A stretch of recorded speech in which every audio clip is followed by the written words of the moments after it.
Hello guys! Hello, Fire Sign Leo R. Sagittarius. Welcome dito sa aking channel. Kapalar 888. Welcome guys. Alamin natin kung anong messages, vibration, gabay energy para sa lahat ng Fire Sign Leo R. Sagittarius. Ito ay daily tarot reading, general, so pwede kang makaresonate.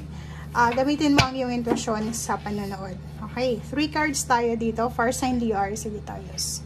Okay, first 3 cards natin is sinasabi ng baraha sa'yo dito, Fire Sign Leo R. Sagittarius, na if ever man na may mga tulong na gustong i-extend sa'yo ang universe, 'di ba? Universe, mga tao sa paligid mo, if ever man may gustong mag-send sa'yo ng help, healing, or kung ano pa man yan, tanggapin mo siya. Okay?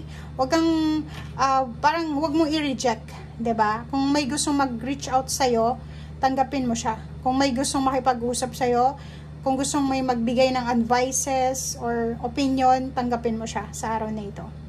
So, today din, sinasabi na ang araw na ito is parang oras ito para sa healing sa buhay mo. If ever may mga relationship na kailangan ng healing, reconciliation, apology, or kano pa man, kailangan mong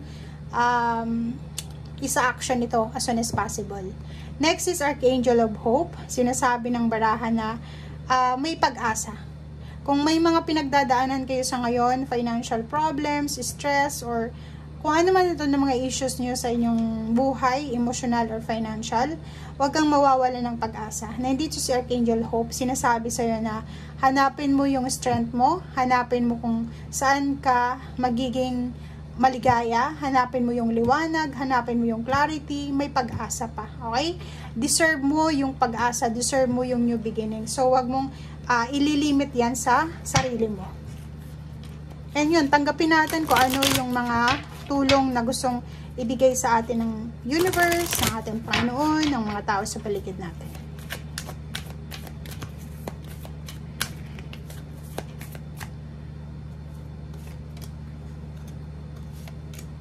Okay. So, sa araw din na ito, since it's May 1, sinasabi ng baraha sa iyo na ang araw na ito is pwede mo rin gugulin sa pagpapahinga, pagpipray, pagme-meditate, pag-contemplate, rejuvenate, detoxification, di ba? Spending time alone, spending time with nature, pagmamanifest, or kung wala kang ginagawa, matulog ka, magpahinga, or 'di ba? Hanapin mo yung peace of mind sa araw na ito. Kasi once na nakapag-isip ka ngayong araw na ito, the other day mas magiging klaro, 'di ba? Mahahanap mo yung tamang solusyon sa mga issues mo sa buhay, emotional or financial. And today din, para makaiwas ka sa tukso or sa gulo or pwedeng sa mga temptation na pwede kang magkaroon ng kaaway, pwede kang magkaroon ng kasagutan, kailangan natin mag-communicate ng tama. Okay? So, kung palaging condescending yung boses mo, yung parang mabilis kang magalit, mairita, kailangan mong kontrolin yung emotion mo sa araw na ito. Kasi, may mga tao na hindi sanay sa maiingay, hindi sanay sa malakas yung boses, hindi sanay sa yung parang mga nagmumura or ganito ganyan. Kailangan nating mag-communicate ng tama sa araw na ito para makaiwas tayo sa misunderstanding, sa tukso, or sa kung ano pa man, or makaiwas tayo sa gulo. Yun ang pinaka-purpose niya.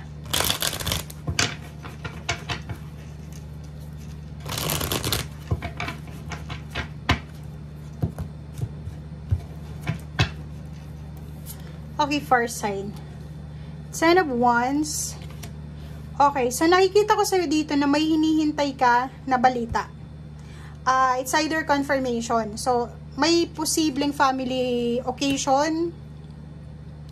Ano ba to? Fire sign. Pwedeng celebration siya, birthday celebration, fiesta, wedding anniversaries, announcement ng birth, announcement ng kung ano man na announcement para sa positive news or positive occasion ito, na hinihintay mo sa araw na ito. So, nag-anticipate ka ng message, chat, call, or pwedeng email na sasabihin sa'yo kung ano yung good news. So, nandun ka sa waiting time. Naghihintay ka, mahinihintay ka. Okay. Yung iba din sa inyo dito is parang busy sila sa pag-organize ng mga okasyon, like mga celebration. Pwedeng mga ano to few months from now or next month or next few months. And nakikita natin dito na yung araw na ito is gagamitin mo siya, since wala ka naman sigurong trabaho, gagamitin mo siya para i-organize yung okasyon na to, gumawa ng mga invitation, ayusin yung agenda or kung ano pa. Okay, so nakikita ko rin sa'yo dito na pera. Naghahanap ka siguro ng pera, ng paraan para kumita ng pera. So, kahit Labor Day, May 1, sinasabi ng baraha dito na busy-busy yung iba sa paggawa ng resume. Yung iba naman is nagre-research online kung saan sila pwedeng mag-apply. Yung iba naman is naghahanap ng mga information sa mga business na gusto nilang i-open. Yung iba naman dito is, busy sila sa paghahanap ng funds para sa occasion ng family events nila. And yung iba naman, nakikita natin na wala silang ginagawa sa araw nito, kundi matulog, magpahinga, kumain, yung iba magsiswimming, yung iba naman is spend time sa kaibigan, sa pamilya, manunood ng kung ano-anong mga movies online. So, yun ang nakikita natin. Okay. Okay, so sa araw na ito, posible din na makatanggap ka ng advice or pwedeng healing siya, healing message. Pwedeng may isang tao na i-motivate ka, or pwedeng isang taong ito na pwedeng ipupush ka para magkaroon ka ng determinasyon sa buhay, or pwedeng makatanggap ka ng tulong emosyonal, financial, or ano man siyang tulong na deserve mo or kailangan mo. So yun, kita mo naman dito, diba? So nakikita natin dito na hindi lang pera, kundi relationship, attention, protection, advices, answers, kung ano man to na kailangan mo, posibleng may tao dito na willing siya na ibigay yan sa'yo sa araw na ito. Excitement, nakikita natin na excited yung iba sa inyo para sa paparating na okasyon. Hindi ko alam kung anong okasyon ito. Excited yung iba para sa pera na parating. Excited yung iba para sa magsisimula. Like for example, may sisimulan silang project, kontrata, or kung ano man to na sisimulan nyo. Okay? Excited din yung iba para sa kanilang travel. Excited din yung iba, focus yung iba para sa, like for example, may mga bonuses, additional income, or unexpected income na matatanggap sila. Okay? Thank you guys. Bye!